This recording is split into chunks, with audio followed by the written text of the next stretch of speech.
This is the Aftermarket Radio Network.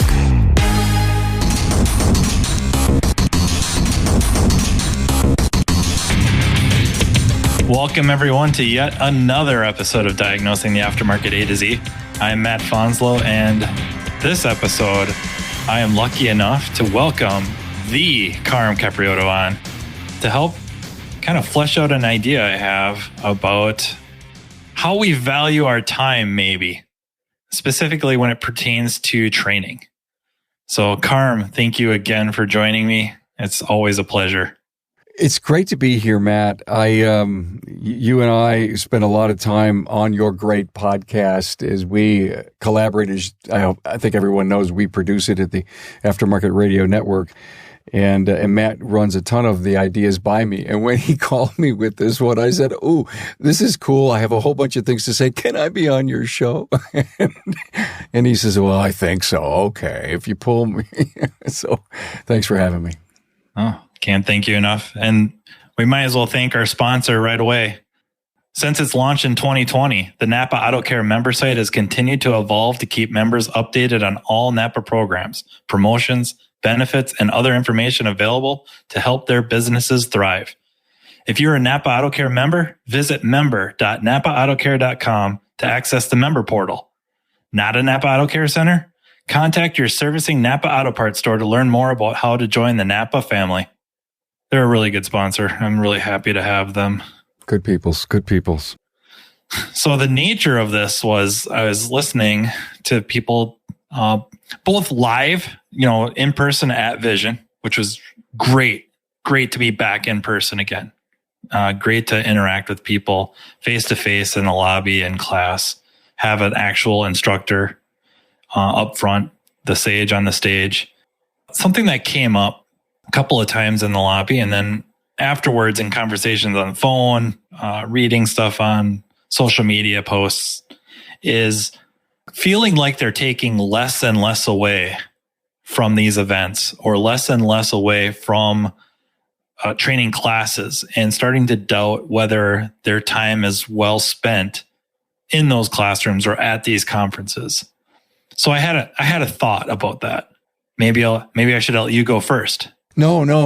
Don't let me go first because okay. I want you to develop your thinking and I would like to help interject and maybe shore it up along the way because recent Aftermarket Weekly, I saw this commitment to training from a shop owner and something really unique that he's doing. And I shared it with a group of independents this morning at a breakfast meeting.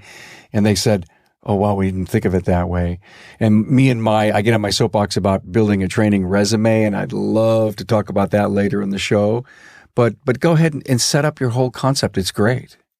One's a concept, I think. The other one's just taking something we already kind of do and argue for, and just tweaking the equation ever so slightly.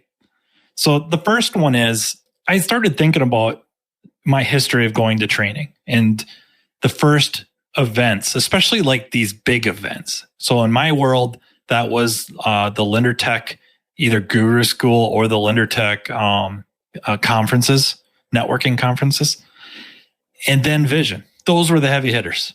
I was very lucky early on in my career to be able to attend John Thornton classes live. Kind of spoiled there, and that sets a pretty high bar. Did you go to Chicago for that? No, he came up to Minneapolis. Okay. Nice. Who sponsored that? Yeah, Automotive Seminars. Okay, cool. They brought it in. All right, great. Yeah, I mean, the quick story is John wrote a column, if you will, every other month or so for Underhood Service Magazine. Okay. The column's name was Diagnostic Dilemmas. I collected those and read them over and over and over and over. At the end, he'd have his photo and a little short bio. One of these, he made the mistake, I feel, of putting his email address in there. Whoops. And yeah, we were in the process of trying to upgrade diagnostic equipment. I wanted to buy a new lab scope, and the scope he was using in his articles, I had never seen before. I didn't know what it was. And I was like, well, maybe I want one like that. And so I email him asking him about scopes. We were going to look at this at the time, brand new, V-Tronics 5100. I was looking at that. I was also really looking at, what did he have or something else? And he responded that it'd probably be easier just to talk over the phone. So he gives me his phone number. And one Saturday, he spent the better part of an hour talking on the phone with me about lab scopes. So I felt the need to repay him, and I didn't know how, but I saw somewhere in his bio that he would do training classes. So I called him up and asked him how we could get him up to Minneapolis. And he was willing to make the drive if there was enough shops to support it. He put me in contact with his, or the owner of Automotive Seminars, kind of his, I don't know what you would call it, salesman maybe, at least for Automotive Seminars, Tim Hotelling. Sure. And I talked to him, and he called around and he built up enough shops to send John up to us. And it was great. Sent me down a really good path, and a friendship too, that, that's probably the ultimate out of it all, is just a really good friend out of it. Was that a big start for you into training or not? Yeah, I mean... Or was it a big start to realize what quality training was? That was probably the big thing, is I had been to other training and I knew I needed it, and not saying I didn't get anything from it, but to go from that to John, it's mind blowing. Not just the quality of the content itself, which is, don't get me wrong, like maybe that's paramount, but also just him as the delivery system, how he goes about presenting, the passion he has for what he's doing and what he's presenting. And I mean, he's just, not to really blow smoke up his tail, but it's John and then everybody else. And that's not knocking everybody else, but I mean, what other comparisons do you want to make? You want to go into the sports world? And that's just the way it is. And when he retires, and he deserves to retire whenever he wants, but when he retires, that's going to leave a heck of a vacuum. It's supposed to be a quick story about that. I had set the bar got set pretty high, right? And over the years, going to Vision specifically, because Linders eventually, went away, right? Jim kind of retired, semi-retired, kind of got out of that. He's still around though and retired, right? Oh yeah. As far as I know, yeah, I think he's alive and well, and good. It'd be nice to get him on one of our shows, to be honest. That'd be so cool. I mean, really, by the way, I'm kind of getting warm to the word legacy, Matt. And Jim Linder would be a perfect, not on my show, but you to bring on a legacy interview like that. And, let's talk about the bygone days. And it may be fun for so many middle-aged and younger technicians to learn, what he did and why it affected you so much. I encourage you to do that. That'd be great. They have such a unique perspective. Yeah. The age stuff, I suppose, is the older you get, a little more sensitive you get to being called old. But really, I think that's everybody, right? I mean, it's hard to, mortality sucks. They call me old, but I'm fighting that. Yeah, fight all you want. But those older guys, whatever older means, I don't know what that means, but whatever it means, they have such a unique perspective on things. I mean, they were in it in the carburetor days. There was no electronic ignition. It was points. But then that stuff came, and they came and they conquered, and more came and they conquered, and more technology came and they conquered, and not just conquered, like they killed it. Like they bought into it. They ate that stuff up. They figured it out. Plus they had this foundational understanding of the quote unquote old stuff. I have to apologize. I think I listen to myself sometimes and I say quote unquote a lot, but it's the truth. The older stuff, that foundational knowledge leading into the next technology, And me coming in, carburetors were pretty much gone. All my college classes, they kind of held up a carburetor and said, "This is a carburetor. Hope you don't run into one." We're talking about fuel injection. They maybe covered the very, very basics of a carburetor, but we didn't have to rebuild any or anything like that. I got into the shop and had to, but I kind of missed out on a lot of that. Rewinding back to that first episode I ever did with you, just you and me, like the craftsmanship part of it, missing out on that. I never had to rebuild transmission. I never had to rebuild an engine. And it's just something you don't really do. But when you don't do it, you don't get that foundational knowledge. And I think in a way it hurts a little bit. Those guys have an advantage, especially if they've kept up on the changing technology, be it on the vehicle or the equipment we use. God, I'm jealous. In a way, I'm jealous. Yeah, I hear, they could listen to the vehicle and knew exactly what was wrong just by listening. And it didn't matter what component, if it was undercarriage, if it was engine, brake suspension, they could listen and know. But you said, I love this foundational knowledge thing, Matt. Yeah. When you came into the industry with fuel injection, you were getting foundational knowledge from that point forward. Jim has it from, the 50s or 60s and forward. I don't know what the decade is. It doesn't matter. But you could, when you get a little gray hair around the temples, somebody younger may come up and says, well, Matt has all that foundational knowledge. They probably should, especially if they're, the guys with the gray hair remember it all. But yeah, that's right. They do. They really do. I mean, darn it. Well, some of that stuff, even on the newest of vehicles, if it's got a issue that would transcend the existence of the internal combustion engine, we'll just say some kind of a noise, like a knocking noise. They walk over and they listen to it and they rev it a few times, and it doesn't matter what's all piled on top of the engine. They listen to it and they're like, that's a wrist pin. Yeah, exactly. How do you know? I just know. How do you know? I just know.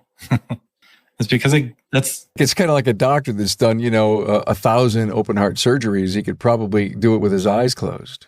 Yeah.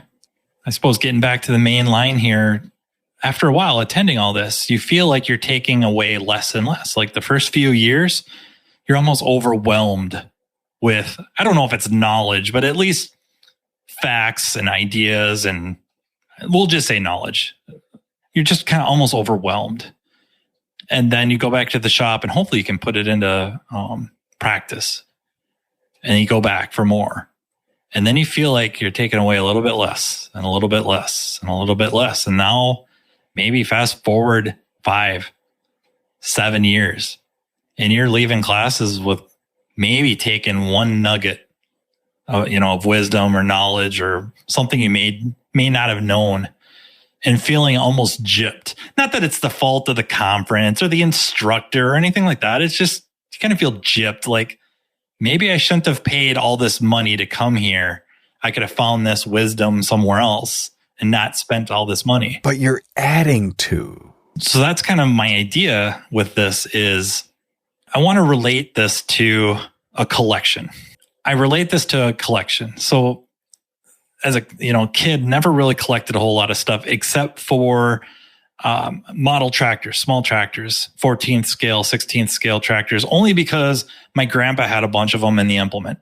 And if I mowed the yard, if you will, the lot up at the implement, he would pay me, quote unquote, pay me with tractors, model tractors.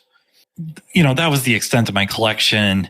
But I have friends that they are hardcore into collecting either comic books or I was thinking like Star Wars figures. There's a finite number of them. Meaning if you're going to collect some Star Wars figurines and figures and maybe, toys, we'll say, there's probably a catalog somewhere, either handwritten or printed on a spreadsheet or available somehow, somewhere, of all the, if Mattel made them or some company made all these figurines, what's all in existence. And you start collecting them. And you probably started collecting them when you were younger just because you liked them, but you got some that you played with, and then you got ones that you were told to kind of keep in the box or keep in the packaging because they maintain their value, and you're off to the races. You start this collection. Maybe it's Transformers, maybe it's Barbie dolls. It doesn't matter what it is. Care Bears. There's a finite number of them.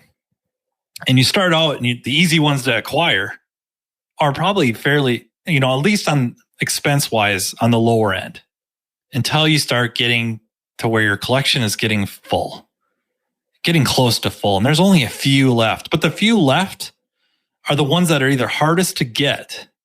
They have monetary value, if only because of the rarity, or just because from your own personal need to complete the set. Mm-hmm. Increase value. So this one figurine, that you started out with cost you $5, but you've got 10 left to get, and there's Chewbacca. You don't have that one yet, and he's super, super rare to get. And you found a seller, and he wants $250 for it. And in one hand, you're thinking pound sand, and the other hand's like, take my money. Here you go. Now I'm one step closer to the complete set. Okay, well, training, knowledge, it's not really finite. I suppose we could argue it is. You're only capable of learning so much, if only because of the amount of time you have to learn it. Yeah. But you don't know where that is, right? We don't know where the end is. So that might be where there's a little bit of a deviation from it, but still, you start acquiring knowledge rather easily at the beginning, just because there's so much to learn. There's access to this whole new world, whole new way of testing, be it just a technique or a test tool you don't have, so your shop doesn't have an oscilloscope yet. You go to a couple of classes that use oscilloscopes and your eyes are forced wide open. Your hair's blowing back like, oh my God, I'm missing out. We had one of these last year. If we'd have had this piece of equipment, we could have figured out in, an hour instead of a week. So then you go to the class, you buy the oscilloscope, you go to more classes, you put it to use. And eventually the nuggets of wisdom are going to get fewer and fewer because they have to.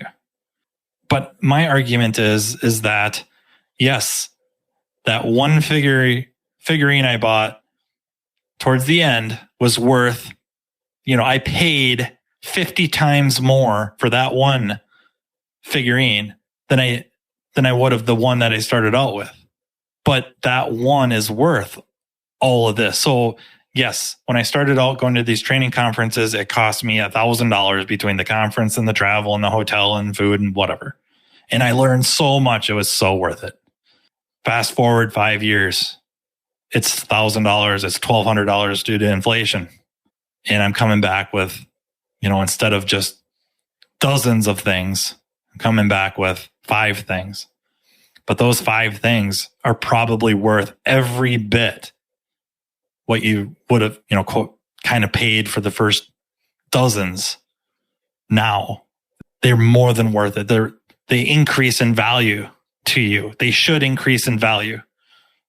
In your examples, just pick a class title. The class title is X, just doesn't matter what it is. And now you've decided to take another class at Vision along the same concept, same lines, and now it's actually a different trainer.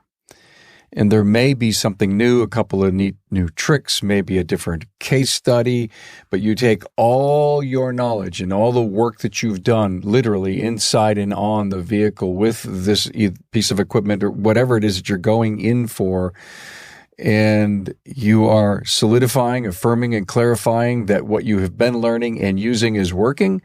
And now here I want to take these 5 or 6 new things, and I don't feel as fulfilled as I did in the previous one. And your argument, which I think has so much value, is don't sell it short. It's part of the whole package. Yes, 100%.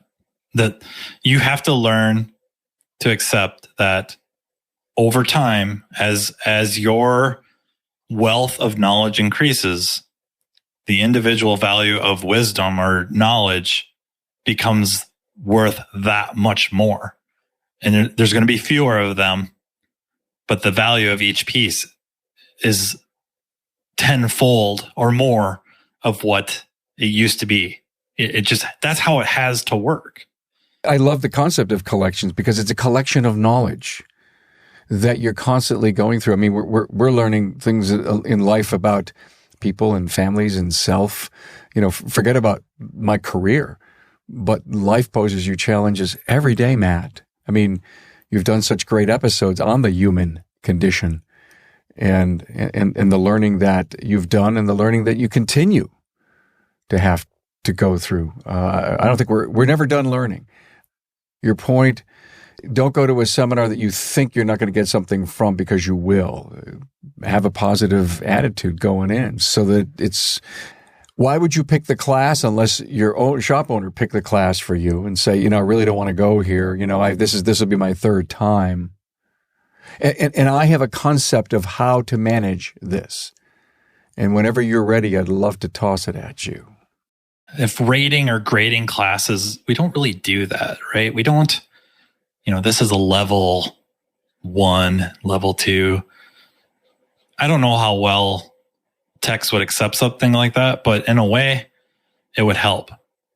I think even when you start getting into like SAE world and stuff like that, like engineering world, I think there's certain things where they have like prerequisites. Like you probably don't want to be in this class if you don't have these foundational classes, or vice versa. Like if you're up here, that you don't need to be down here. This introductory class, if you want to come in, it's your money, your time.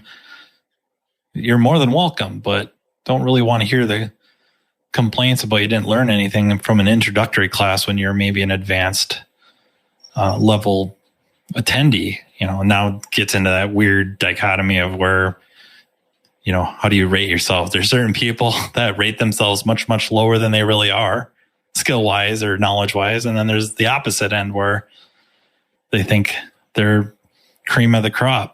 And maybe they are, but doesn't mean you don't have holes in your arsenal either, right? A rating is relative to the position in life or career that you're in. And, you may be tougher on rating a class, maybe not the instructor, but class content later on as you get smarter. But still realize, did you learn anything? And if you did, you can't knock the rating of the class, because there are other people in there that probably rated it an A and you rated it a C. Just why? Because you've heard it before? It shouldn't matter. Right. And I agree with that. I dislike when that happens, because just because you didn't learn anything doesn't mean it's a C class, because if the class description, these are the points we're going to cover, and they covered them and everything they said was accurate, it's an A-level class. I mean, it may not be advanced level, but it doesn't mean it's a low, deserves a poor grade because you didn't take anything away from it because you happen to be fairly knowledgeable in the topic that the class was covering. If everything they said is accurate, it's A plus, whatever. It's a good class. It so firmly fits into your concept of being a collection. If, say, this is your third class over, say, 5 years, same damn class, maybe it has advanced in the title. Right. It goes into your collection. That's your point. Yeah. It goes into your collection of knowledge. And if you pull something from that someday, how could you have rated something so poor or felt so bad about what you learned when there was a gem that fell from the tree? Yep. And you say something, you don't annoy me, but the point you make annoys me to no end, because they put advanced in the titles of these classes because you jerks won't go to a class that doesn't say advanced. If it says something like basic or intro or something of that nature, so many, it's not just techs, anybody. They won't go. They're sitting around in the marketing table. Hey, great class, but nobody showed the last time because we said the words basic. So let's call it advanced training for the basic electrician. Yeah. They got to stick these. Yeah. You force their hands. I think you were one of the guys that has rang this bell all the years that I've known you about. You just can't get enough electrical. And then when I hear your shows that you've done with Sean and just the knowledge you have on electricity and ohms and volts and amps and some of this other stuff you talk about that's way beyond my pay grade. Einstein stuff, I call it. It's amazing that I don't know where you learned it, how you learned it, but trust me, you just didn't pick this up by not studying and learning and going to class over and over and over again and then experimenting with it and saying, oh, finally a breakthrough. I get it. Are you a repair shop owner? Do you find yourself struggling with any of the following? Uncertainty about the future and competition. Are you spending too much time managing chaos and struggling with new employees? Do you lack time to invest in learning best practices, or there's no time to spend on effective marketing? How do your finances look? Are you reactive rather than proactive? Do you know where you should be, when to grow, when to shrink? If any of those situations describe where you are today, you are finally in the right place. Repair Shop of Tomorrow is Napa Auto Care's newest endorsed partner. They are helping shops all over the nation run more profitable automotive repair shops by utilizing proven business best practice marketing and coaching to leverage Napa programs to drive quality, car count, sales, and profits. Repair Shop of Tomorrow will look at productivity, efficiencies, effective labor rate, average hours per car, labor profit percentage, measure and manage labor, and how you can create net profit. Team up with coaches to create systems, operations, and procedures using a business flow chart to help you reach your goals. Repair Shop of Tomorrow will help measure and manage the results to help each business succeed. Best of all, it's not do it yourself. It's all done for you. Their goal is to help dealers do what they do best, fix cars and build relationships at the counter and in the community. Repair Shop of Tomorrow will take the other minutia off your plate. The Repair Shop of Tomorrow offers a tier-based program to not only generate more business today, but to transform your shop into a top-level shop of tomorrow. Repair Shop of Tomorrow can teach you how to make your shop profitable. They can teach you how to recruit and how to make more labor dollars for your shop. Interested in Repair Shop of Tomorrow? Call 440-545-1230 for a free 20-minute, no-obligation consultation or contact your servicing Napa Auto Parts store. It comes down to just that innate desire to know how something really works. And that goes all the way back to childhood. Like, I needed to know. Probably one of those stories nobody needs to hear, but there's a very specific time in first grade, the school library, and there was a row of books, a shelf of books on the topic. At the time, space was all I cared about. That's what I read about. And I wanted to read those books, but I was not at a high enough reading level. So I go to the librarian, like, what do I got to do to read those books? Well, you got to be at, level 3. You're at level 1, you got to kind of stay over here. I could give a rip about these books. I want to read those. What do I got to do? And so she gave me the path. And 2 weeks later, guess where Matt was? Reading the books he cared about. So that's the stuff with the electronics, physics. That's all staying up till absurd times in the morning, reading books that are way over my head. I listened to what you had to say. Knowing that I was coming on your show, I want to talk about corralling your collection. Okay. And so I want to make a couple of points, if you will. On one of our shows, we do a show that we publish as a podcast every Saturday. It's called Aftermarket Weekly, and we actually broadcast it live on Tuesdays. And it is the live tour of a shop every week. We have we're coming up to our 100th week of doing shop tours. Wow. And we did a show with a young tech, 6 years into business, young shop owner. Got a very interesting background. You really like this guy, Matt. His name is Matt Wag, and he runs a company, Accelerated Diagnostics and Automotive. He's in Bennington, Nebraska. And in his shop, in the tour, we're going upstairs. He says, well, we still have to make an office out of this someday and a nice, room for our guys. But I said, stop the tape. What's that cabinet full of all those books? And he goes, those are all the manuals from all the training that I've had and my people have had. And and the camera pans, and there's a box on the floor next to the cabinet. And I said, what's that?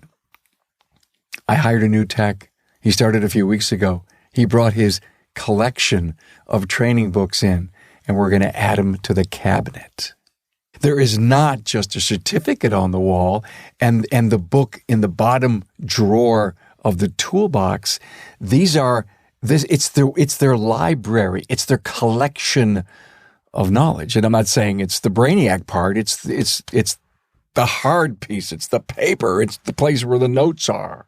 Yeah, exactly. Because you may not remember the exact fact. Or the shortcut, or the arrow, or the circle, or go see page 30. because you're into it like you are. You would never go to a class if you weren't mind melded with the instructor. I mean, that's just you. You want to read at a 10th grade level. You're in 5th grade, God, amazing. I mean, but that's you. And so I wanted to share that because it lends itself to the topic here today. But the next is, and I've talked about this on other shows, is training resume. And I have really rolled this by a bunch of shop owners. In fact, this morning again, as I was with our independent group networking after the meeting, I talked to this one shop owner that he finally says, listen, we're going to close and go to Vision probably next year. I'm starting to save for it. And I talked to him about, he's going to close, take the techs. And I said, could you please do me a favor, Dan? Start doing training resume on all of your guys. And so from a shop owner, here it is. You've got the technician's name, the date of the class, the title of the class, the venue that it was at, the sponsor of the event. Could have been the parts supplier at the 3-hour pizza night, or it could have been an all-day 8-hour. It could have been virtual all day, all weekend, at night, because they all have different meaning. They all have different takeaways. They all have different ways to present, right? And then the time invested, was it a day? How many hours were put in? Who the trainer was, because I think that's incredibly important. Yep.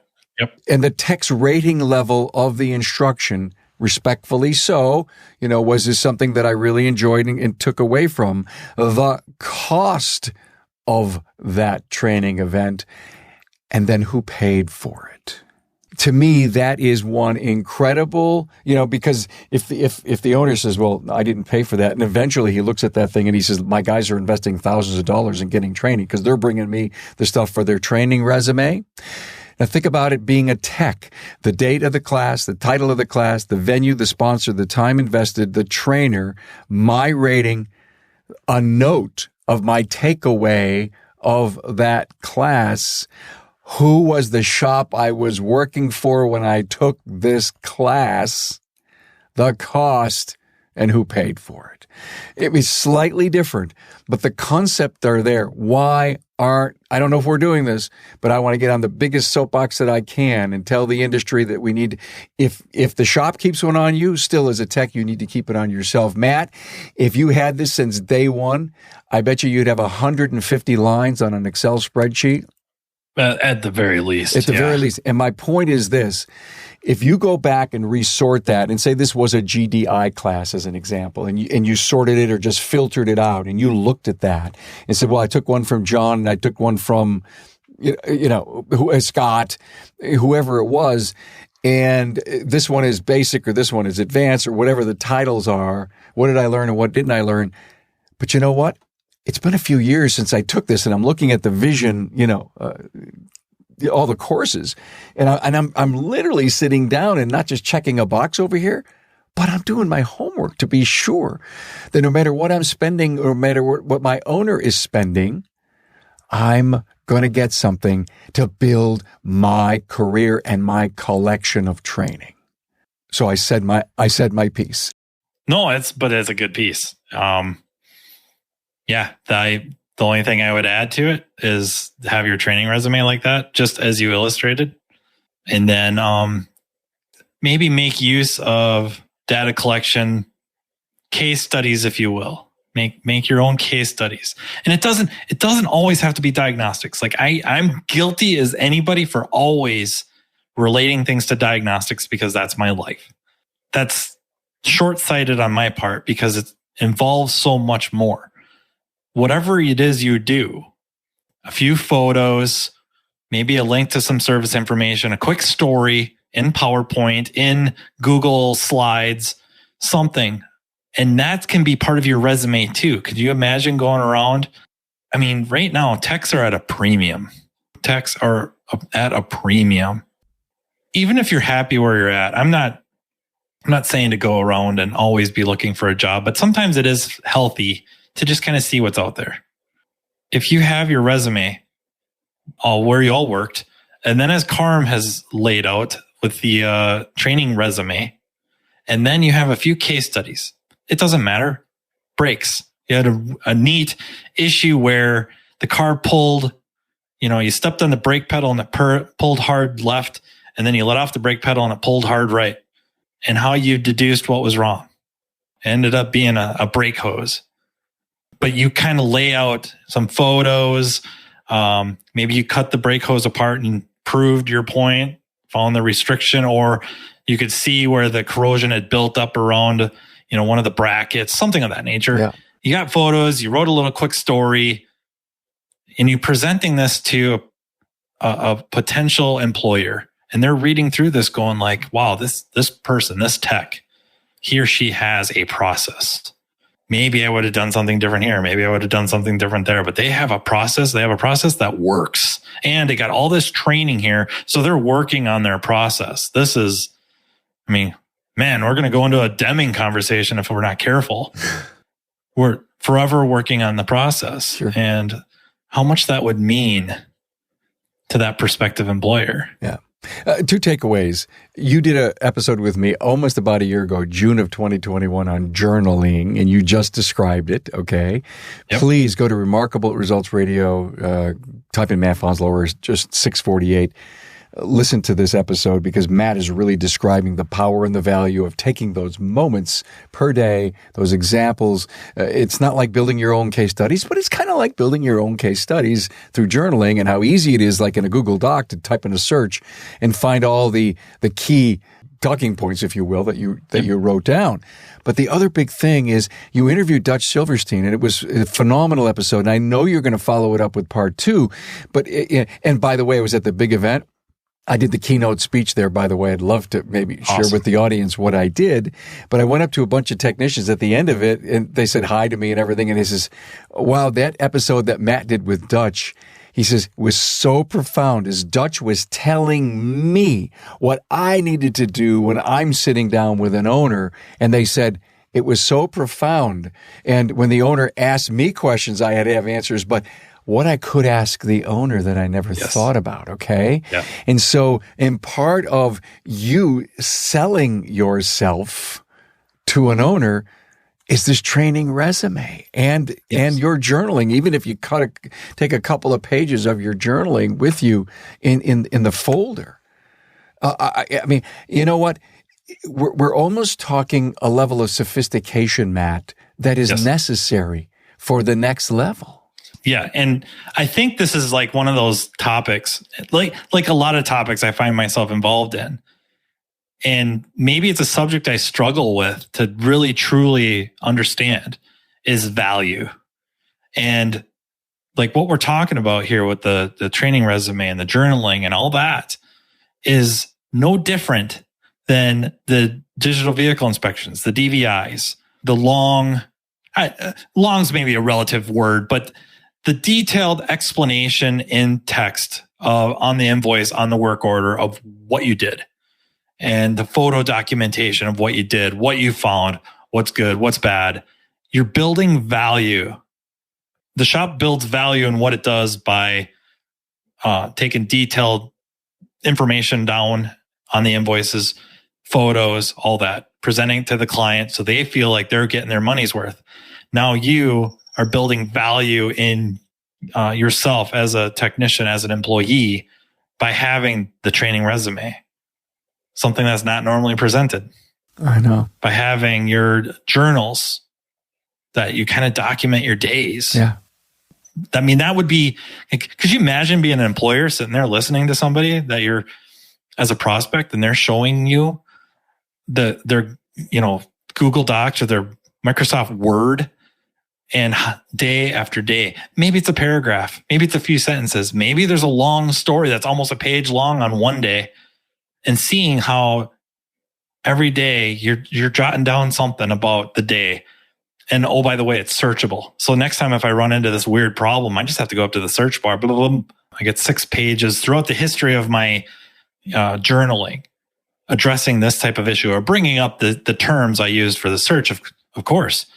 And I can flip through there and go, oh, that was the vehicle I was thinking of, and this is what I did. Yep. Okay. Now I got a direction. Imagine presenting that to a prospective employer. Imagine being an employer or potential employer sitting across from somebody showing you this, like, this is all the training you've gone to. This is, your journals over months, years. You're going home and spending time, or not even at home. Maybe you just do it quick before you go home. Just run up to the laptop, pull up your Google slide, blah, blah, blah, blah, boom, got it, saved, and there it is. And it's searchable. Maybe one day it's a couple sentences, a paragraph, and maybe, like I said before, maybe some other times it's a fair bit in detail. But man, it's just, to me, it's the same thing as what a shop does for a client. We build value by documentation, by writing detailed reports, by taking photos, videos, whatever it is. We build value in the services we provide. Technicians, employees, not just a technician, any spot on the roster, you're building value in what you do, what you provide, what you're going to bring to the table. That's what it's all about. You are describing to me the kind of person that would work for NASA. And every time I say that, somebody says it sounds like Nassau County, but it's NASA, the National Aeronautics and Space Administration, NASA. But I was on stage and G. Trulia come up to me at the end and he goes, Carm, it's not Nassau County. It's not Nassau, the Bahamas. It's NASA. So I was trying to make a correlation, Matt. This is why you just kind of landed in my lap on this of working for a NASA shop. And do you work for a NASA shop? Do you own a NASA shop? And I drew the correlation that when President Kennedy in 1962 put the challenge out to us to land on the moon before the end of the decade, which we did in 1969, and I looked up the value set, the career opportunities, the integrity, the honesty, the processes and the systems and all that stuff about NASA, and I said, oh my God, I can see a parallel to running a shop and working for a shop and having the kind of training and commitment and career and learning something new all the time, stretching the means of tech. And oh, by the way, I put up pictures of, the moon lander, this little crappy ass dashboard. and how the hell did it happen? How did they do that with such little technology? And today we have so much, and it goes to autonomy, it goes to ADAS, it goes to change tires, got to do an alignment, may have to do an alignment because of the ADAS calibration. And it's all of this integrated stuff that exists in what we're doing in space today at a far, far level, 150 million lines of code in an F-150 Ford and all those really cool things you hear. And it says, so why am I not learning and training? And why am I not going to the class 3 times in 3 years to build my collection of knowledge? Hello. So it's amazing. We're doing this. Last weekend, I was in New York speaking the same thing to a bunch of technicians and shop owners. And I think I'm onto something, and I wouldn't mind doing that same speech at other places.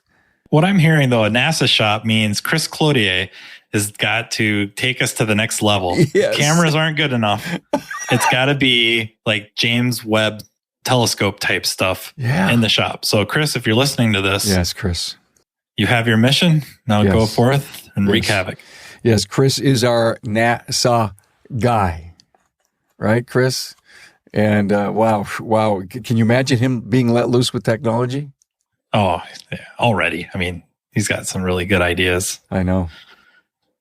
There's one other twist that I brought up earlier about this with the training type stuff and the choosing. I don't know about choosing, but at least valuing your time, or how maybe you interpret the value of your time, how it is spent collecting these more rare, if you will, nuggets of wisdom, or at least far fewer. You're receiving them far less frequently, and that's like at the shop again.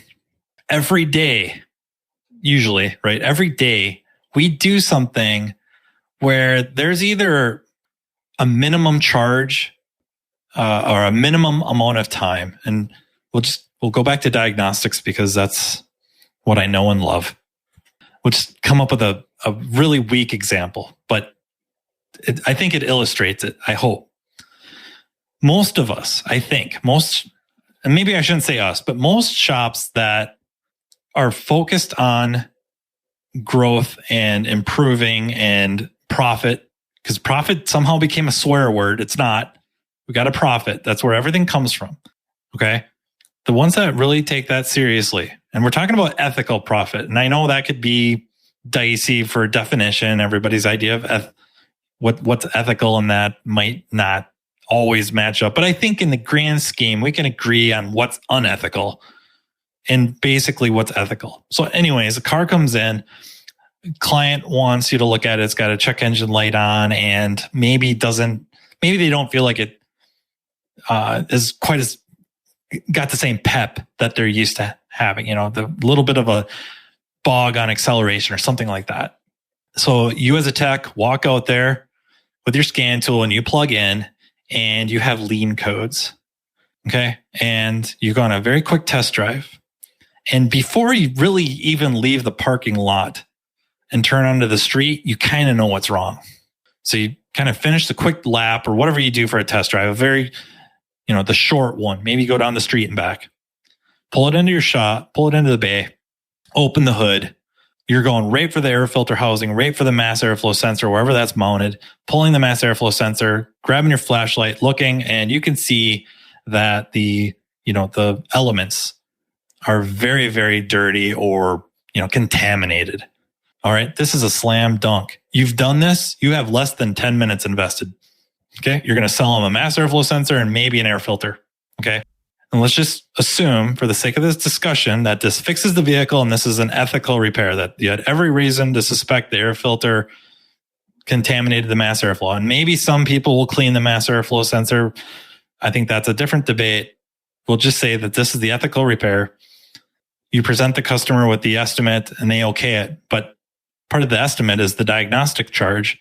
You charge them an entire hour or an hour and a half or what equates to an hour or equates to an hour and a half. It's the basic diagnostic fee, but you have 10 minutes invested. This is good practice because you would argue the client is not paying me for the 10 minutes I spent analyzing this vehicle. They are paying me for the hours of after work training. They're paying me for the years of experience. I've run into this before. They're paying me for the scan tool updates, my time as an employee, shop time, my expertise, whatever. We're kind of where we got to be, right? That's what they're paying for. That's the value. Well, why can't we twist this a little bit into the training? Because we're basically saying that 10 minutes is just as valuable as an hour or an hour and a half. It's a fine argument. I'm not even arguing that. It is what it is. So why can't we twist this ever so slightly to where those 5 nuggets of wisdom over this weekend is not the same value as the dozens you used to get when you first started going? I don't know, thought experiment, if you will. No, you're 100% right. If you look at the 5 classes you went to that helped you gain that knowledge, and just say, for example, you got $800-900 in the training. Why shouldn't you be paid for it? Shop, if it doesn't matter if you're a shop owner charging, or if you're a technician charging, or the owner of the shop you work for is charging, as you say, ethically.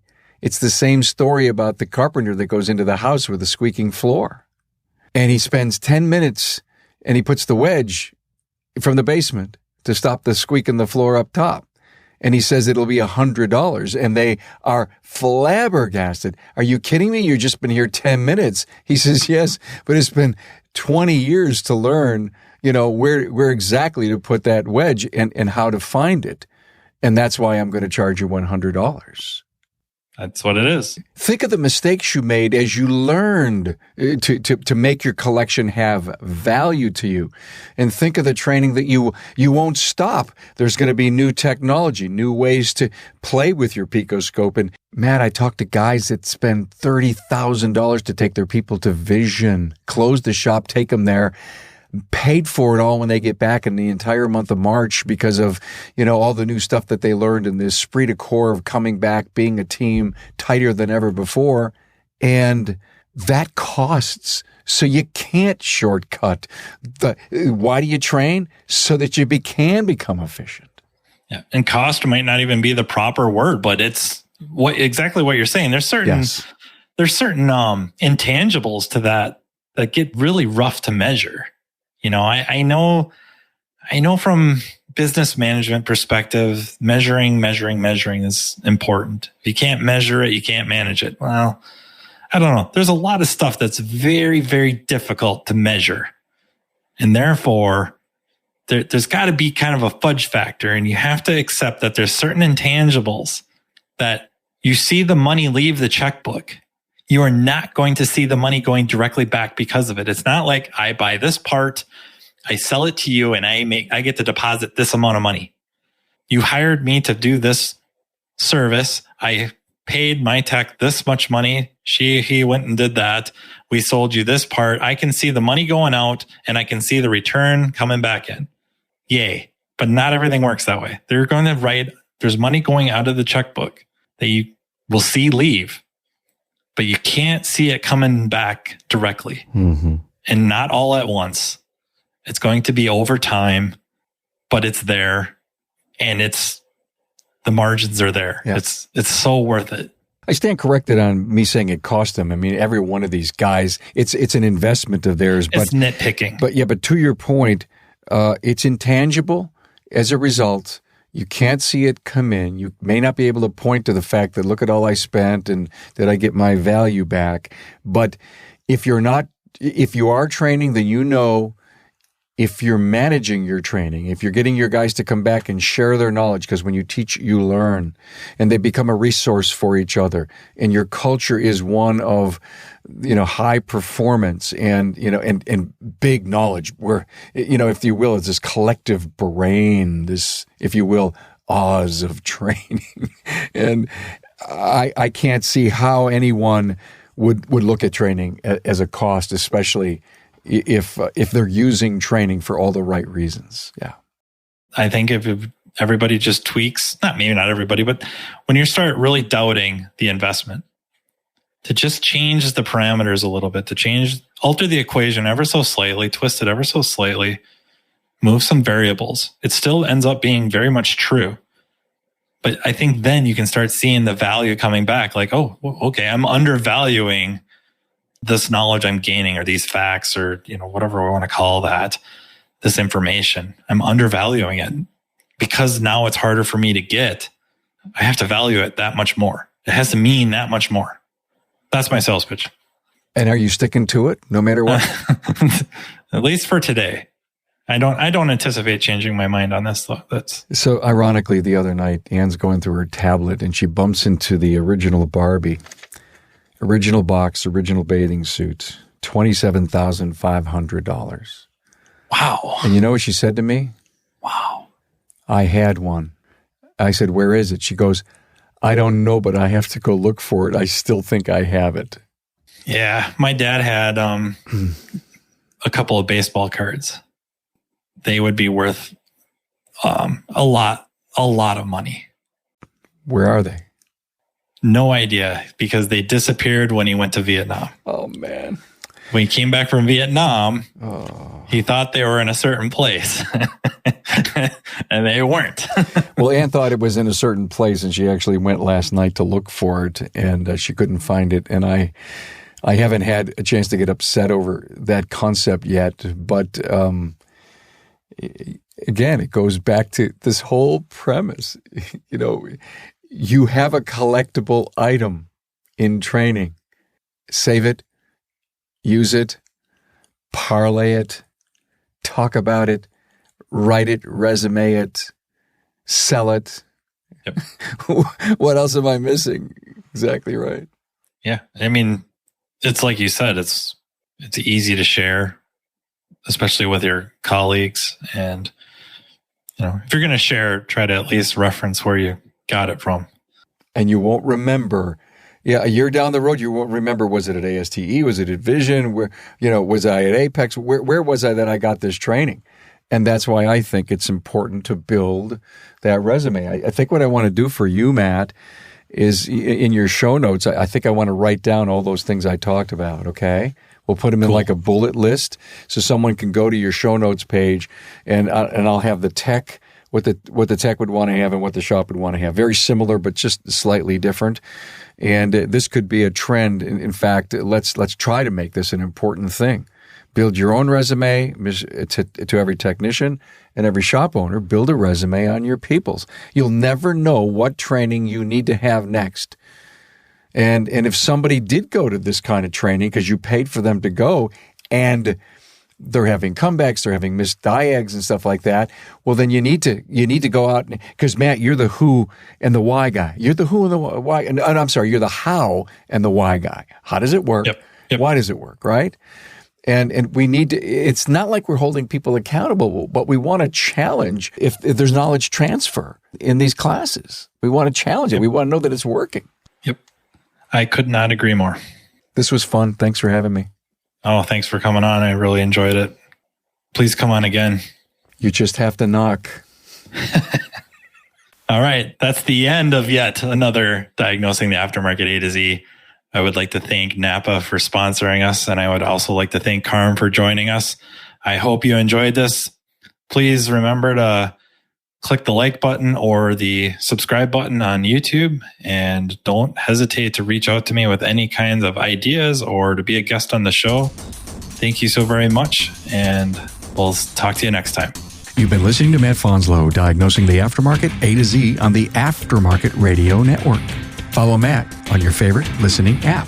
He's very interested in what you have to say. Let him know what you'd like him to cover and come on the show. Matt is all for advancing the aftermarket. Find Matt Fonslow on social media and connect or on aftermarketradionetwork.com.